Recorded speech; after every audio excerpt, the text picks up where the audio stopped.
My name is Becky Craycraft. I'm in Lubbock, Texas. I'm the agency owner here. I've been in insurance for 6 years. It'll be 7 years in October. Summer of last year, before I went to Vlad's boot camp, we were 120 to 150,000 in premium.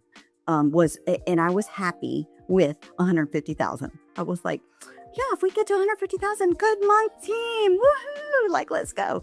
I think there was one month, my highest month maybe was 168, and I was celebrating. Well, I implemented some things, the ricochet, the SDR, those were the two really big takeaways that I did right away. Those two things moved the needle more than anything. So those were the two things that I felt like made the biggest impact. And that's what I tell people too. If they ask me, what are you doing? Get on ISL for one and get you an SDR. The SDR program has been really amazing. They come in and they start on that first script, and then they get a little better and they're able to ask some qualifying questions. And I had a couple producers quit, and I'm actually sending 2 of my SDRs to go get licensed to come back and be producers for us. So it is really a growth position within the agency. They can get a good feel about how I operate, how our agency, what the culture is here, if they like it, and then they can grow with us. So I love it. I love that program. Ricochet, that was huge for us. So try it.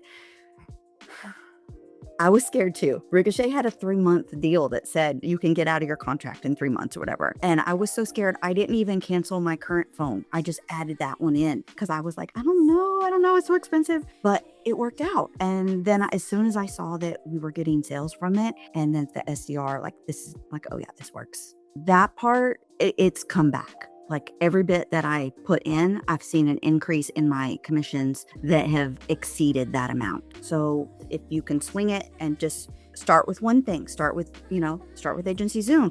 Agency Zoom, we've had it for years. I believe in all that. We did internet leads. It was just, we needed to up our game. We implemented those, and then fast forward to by the time I got to Insurance Growth Conference 6 months later, we were at 200,000.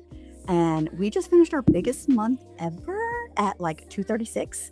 So I'm pretty excited because I'm seeing the steady growth. And he said at Insurance Growth Conference, do these things that I'm saying and you're going to be at 200K. And in 6 months, I was at 200K.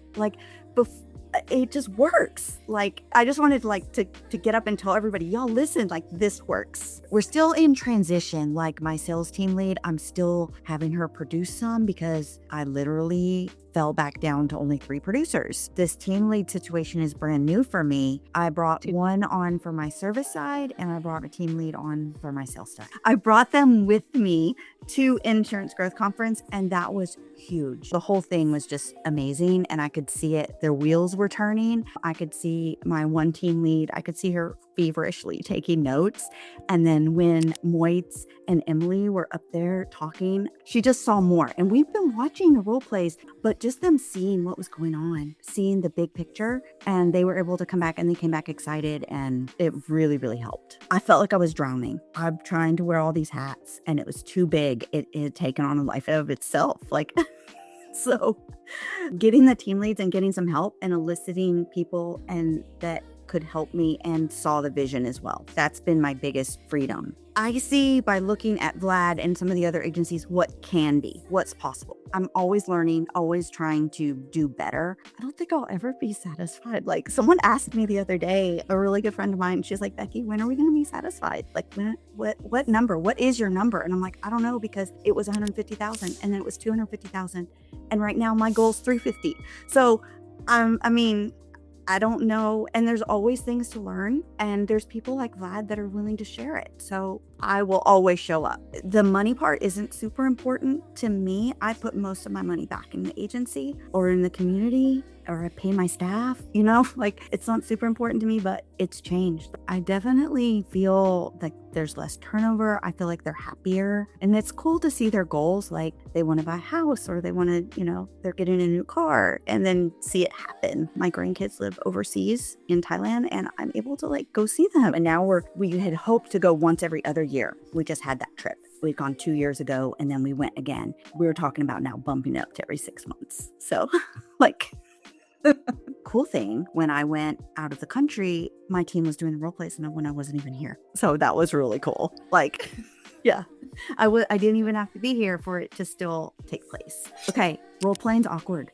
It is awkward. And I had a team before I went to that boot camp. My team didn't want to do it. It was so awkward. It was like, do I have to? But I tell people in the interview, that's what we do every day. So if they don't like it, opt out now, And if you are just starting out, just read the script. Don't make it awkward. Just read it back and forth to each other. Start there. It is awkward. It is awkward for me, but just read it. And then the more you're reading it, the more it's just going to come natural. And then you'll see they're putting your books away and they're just using it from memory. Like it's going to come on its own. Don't make it awkward. Don't make it stressful. Let's just read through it together. When I walked in my sales pit and it sounded like I could have just walked into Vlad's office because everybody was on script, like I almost started crying. Like the morning role plays, the words, and I said, you guys are all on script, like when it finally got quiet. And Jordan was like, I didn't know it was on script. And I think it's just because we do the role plays every day that the words just start coming out naturally. I think that's been one of my biggest things, is it's just